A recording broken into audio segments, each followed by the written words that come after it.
আজ একাদশী, আবার আজকের দিনেই কিন্তু ডিসেম্বর মান্থ স্টার্ট হচ্ছে। সো এই ছোট্ট রিমেডিটা করলে কিন্তু ভীষণ ভীষণ ভালো রেজাল্ট পাবে। ভগবান বিষ্ণুর বীজ মন্ত্র হলো দাং। দাং আজকে যদি 5 মিনিট চ্যান্ট করতে পারো, এটা ভীষণ ভালো রেজাল্ট দেবে। প্রথমেই একটা জিনিস বলি, দাং বীজ মন্ত্রটা শুধু আজকে না, সারা বছর তোমরা যদি চ্যান্ট করো, গুড হেলথ, ওভারঅল প্রসপ্যারিটি এবং 9টা গ্রহকে শান্ত করতে এটা কেপেবল।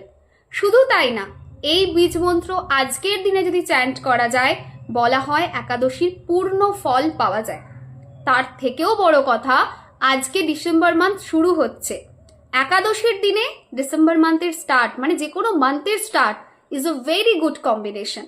সো যদি আজকের দিনে সারাদিনে যে কোনো টাইমে ফ্রি হয়ে দাং চ্যান্ট করতে পারো, ভীষণ ভালো রেজাল্ট পাবে।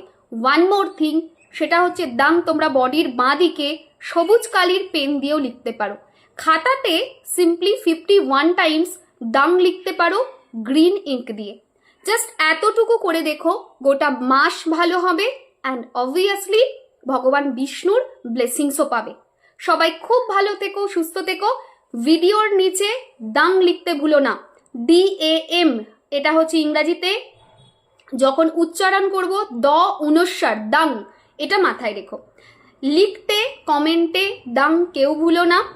সেকেন্ড জিনিস, ভিডিওটা শেয়ার করতে কেউ ভুলো না, কারণ এই একটা ভিডিও অনেক মানুষের জীবনে পজিটিভ চেঞ্জেস আনতে পারে। আর যদি তোমাদের মধ্যে কেউ থাকো যে সারা বছর এটা চ্যান্ট করতে চাইছো, অবশ্যই করো। এর মতো পাওয়ারফুল বীজ মন্ত্র দুটো নেই। যেরকম ক্লিম খুব পাওয়ারফুল বীজ মন্ত্র, তেমনই দাং খুব পাওয়ারফুল বীজ মন্ত্র। জাস্ট ট্রাই করো, ট্রাই করে দেখো। খুব ভালো থেকো, সুস্থ থেকো, টাটা। ভিডিও শেয়ার করতে কেউ ভুলো না।